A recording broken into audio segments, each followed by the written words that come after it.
in the financial industry, you cannot say, oh, if it's just about 90%, 95% right, it's okay.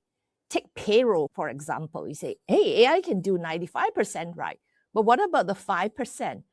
You are not going to be gambling to say, well, this is your pay stub and I get it right 95%. I only missed by 5%. Say, no, there's no way. It has to line up right to the last cent, right? So it depends on the industry. But writing, yeah, sure. You can flex your creativity to say, I want it to be more creative. And sometimes it's a little bit like stretching the truth too much. In writing is okay, right? In the financial industry, not possible. You will be in a lot of trouble. So I don't see that happening right away. I do see displacements of jobs though, right? A lot of things will change. Yeah. Well, I use it for writing all the time, and it doesn't ever get it 100% right. Never. And if I let it do what it wants to do, it will take my tone and really take it away. And it will write very neutral, no sarcasm, nothing that makes me will come out of that writing. And even when I train it and tune it and so on, it doesn't always get everything right. And it's amazing how conversational it becomes and it feels more human. But I'll say to it, because I dictate often instead of typing, I'll say, yes, but I really wanted this instead of that. And it comes back and it says, oh, Jim, you're right. What a great catch. Oh, right. So it's always so agreeable too. Right? It went to the point of flattering you all the time, right? To say, you are absolutely a genius. It's like, okay, tone it down. I don't need that, right? Yes, right. But it always sounds so confident. So it's easy for us to say, oh, that sounds pretty good. Yeah, absolutely. Yeah.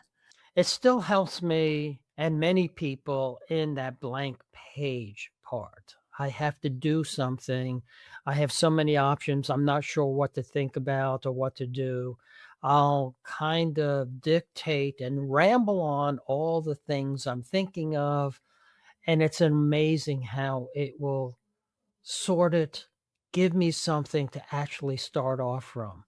So it is an accelerator where it would have taken me days to kind of mull it in my head and get to something. I get there almost immediately. Absolutely. It is really a good, I call it a companion to help me, my thought partner, right? And I always put my first draft and then I say, hey, can you please help me to polish?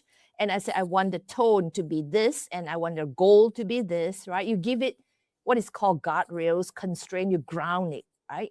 Then it will do pretty good stuff for you, right? So that's why the fact that if you just let it run loose, it's a hit or miss. But if you ground it and you provided context and the goal and what is the tone that you want to be, the output, the format, then it actually is quite good at obeying those instructions. Right. And we're talking about this in a writing sense. It's the same thing whether you're using it to write code or figure out strategy or whatever. You have to give it real good guardrails of what you want and where you want to go. So you need to know what you want to do first. Absolutely. AI does not replace the problem statement.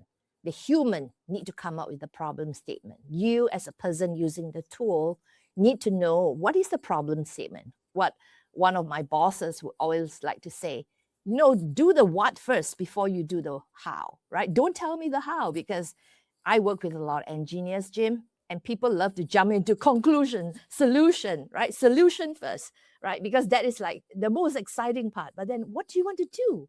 Well, just don't go after the shiny objects,